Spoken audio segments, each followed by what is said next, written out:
I remember growing up and trying to learn how to ride a bike. And sometimes I would have just such confidence. I'd think, I'm really doing this. I'm riding this bike.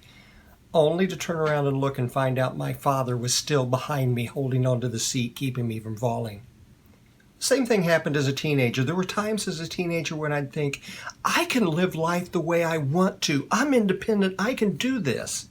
Only to look back and find my dad paying for the food, paying for the clothing, paying for the house, paying for the car, paying for the insurance. In other words, he's still doing it. Now, there's something in us that wants to do things ourselves. We feel more confident in ourselves if we can do it ourselves. And if we have to rely on somebody to help us, we feel weak and insecure. We feel like we're not worthy. But Joshua chapter 10 points out that that's really backwards.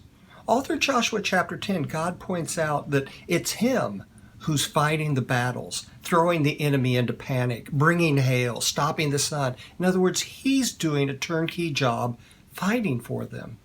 And the interesting thing was, when he points that out, that's not a sign of weakness for them.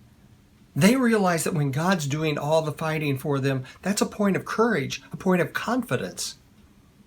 You see, total dependence upon God is not a place of weakness and vulnerability. Just the opposite. It's a place of courage and strength and confidence. So I wonder this week, where is it that you're still trying to do things yourself?